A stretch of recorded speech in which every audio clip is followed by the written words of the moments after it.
On ne parle que de ça et on ne parle que d'elle, de son talent, de sa musique et même de sa tenue de scène. En quelques mois, elle est devenue incontournable et on est très heureux de la recevoir sur le plateau de l'émission.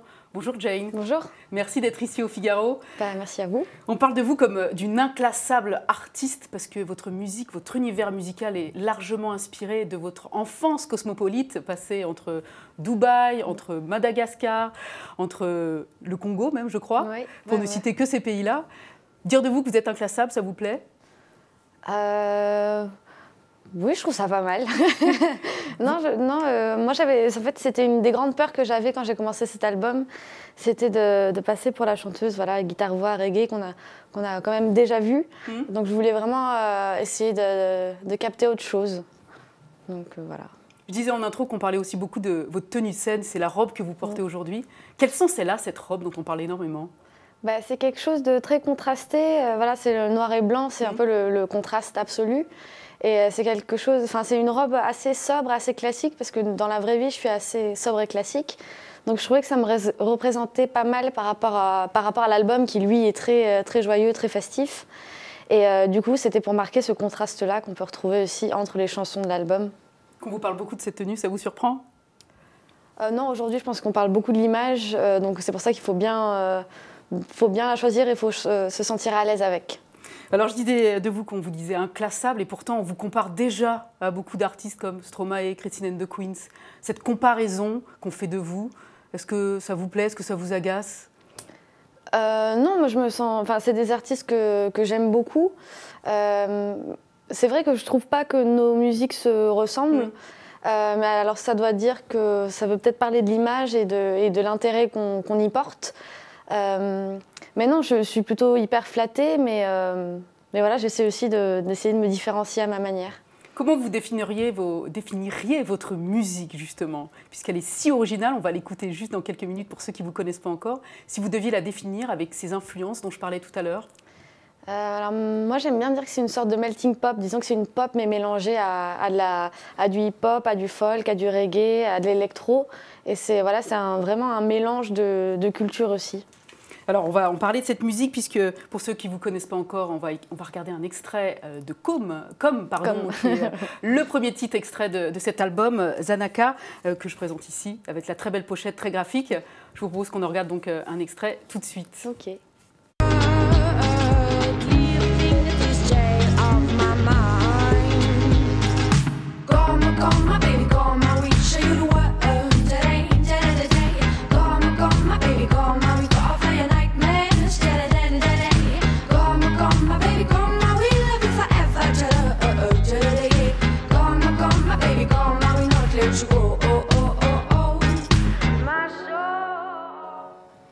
Alors, vous êtes nommé ce vendredi soir aux Victoires de la musique dans la catégorie Album Révélation de l'année, aux côtés de Louane et Jan Hadid. Qu'est-ce que vous attendez de cet événement?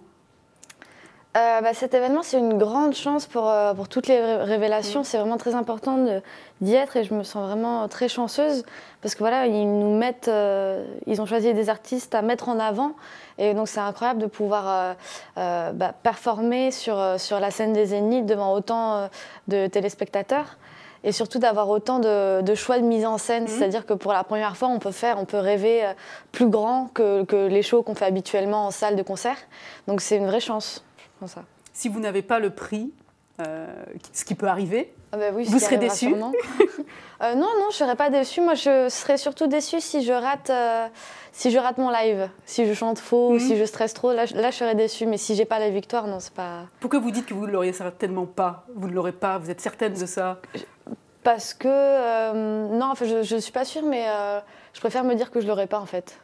C'est plus facile. On va avoir une heureuse surprise après. Alors, je ne sais pas. Arrêtez. Ne jouons pas avec le sort. Alors, vous avez dit que pour vous, la musique, c'est votre façon à vous de vous exprimer parce que vous êtes extrêmement timide. Cette popularité, du coup, qui est fulgurante puisque cet album n'est sorti qu'au mois de novembre et déjà, vous êtes partout. Vous avez fait les plus grandes émissions de musique en radio, en télévision. Ça ne vous effraie pas, tout ça?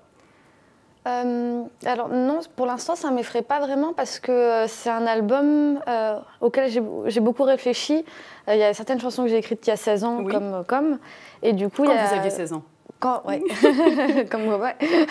Et du coup, Makeba, je l'ai écrit l'année dernière. Donc c'est vraiment un album qui m'a suivi pendant 7 ans. Et voilà, je l'ai fait avec Yodelis, qui est mon producteur. Et du coup, on a eu le temps vraiment d'y réfléchir et vraiment d'être sûr. Voilà, moi, quand je suis sur scène, je suis vraiment... je ne sais pas trop si ça se dit, mais je suis assez fière de le présenter, cet album. Donc finalement, je suis hyper contente. J'ai l'impression en fait que cet album, c'est un vieil ami auquel maintenant il y a de la reconnaissance. Oui. Donc je trouve ça assez important. Vous avez même eu une extraordinaire maturité pour dire non à Yodelis quand vous aviez 16 ans, que vous l'avez rencontré la première fois, et dire mais non, je préfère attendre encore, d'être plus mûr, de travailler mieux mes musiques avant éventuellement de se revoir pour le finaliser, cet album. Oui, c'est vrai. C'est vrai que c'était trop tôt, je n'étais pas assez mature, j'étais encore beaucoup trop timide, j'arrivais pas du tout à dire ce que je voulais. Donc au lieu je savais très bien où ça allait me mener, que l'image voilà, aurait pas été du tout la même que celle d'aujourd'hui, que j'assume complètement. Donc voilà, je suis revenue le voir quand j'avais 21 ans, que mes maquettes étaient plus abouties, que lui puisse voir aussi où je voulais aller, qu'il comprenne bien. Et du coup, c'était vraiment la meilleure personne avec qui travailler pour ça. Alors vous avez dit que cet album, c'était évidemment l'album de votre enfance par rapport à tout ce que vous avez absorbé de ces périodes de votre vie et que vous avez mise dans cet album. On imagine toute l'intimité, l'affection, la sincérité que vous avez mise dedans.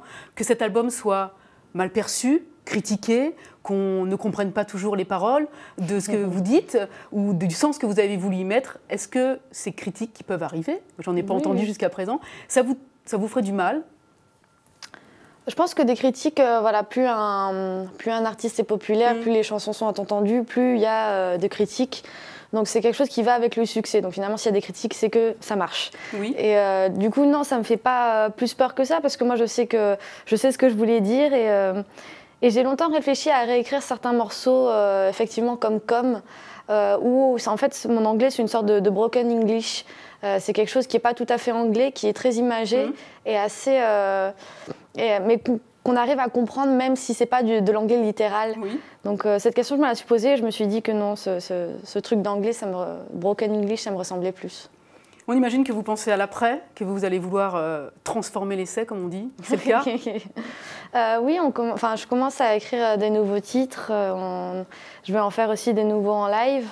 Donc j'ai vraiment hâte en fait, de continuer sur cette lancée. Alors vous, dont ce premier album est totalement inspiré des pays que je citais tout à l'heure et bien d'autres dans lesquels vous avez vécu enfant avec vos parents, est-ce que ça veut dire que pour le prochain, vous allez vous contenter de la France, de Paris, ou vous allez envisager de voyager de nouveau pour vous inspirer, gagner en richesse créative? Je pense que je vais essayer de beaucoup voyager. Si j'ai le temps pour. Et aussi, voilà, il y a des chansons que j'ai écrites l'année dernière qui ne sont pas sur l'album, qui parlent encore de certaines de mes voyages. Donc finalement, il y aura encore des chansons sur les voyages que j'ai pu faire. Et non, je vais essayer de faire un album assez éclectique. Merci beaucoup, Jane, d'être venue au Figaro nous parler donc de cet album, Zanaka. Et puis on rappelle que vous êtes donc en lice ce soir aux Victoires de la musique à partir de 20h45 sur France 2. Et puis on va préciser quand même que vous êtes aussi en tournée à partir du mois de mars avec des dates dont on peut dire qu'elles sont prestigieuses, puisque vous serez au Printemps de Bourges en avril, vous serez aussi aux Francopholies de La Rochelle en juillet prochain et aux Vieilles Charrues également. Et vous avez ajouté une date parisienne alors que la Cigale est complet en mai. Vous avez rajouté donc l'Olympia en novembre. Merci beaucoup. Merci à vous.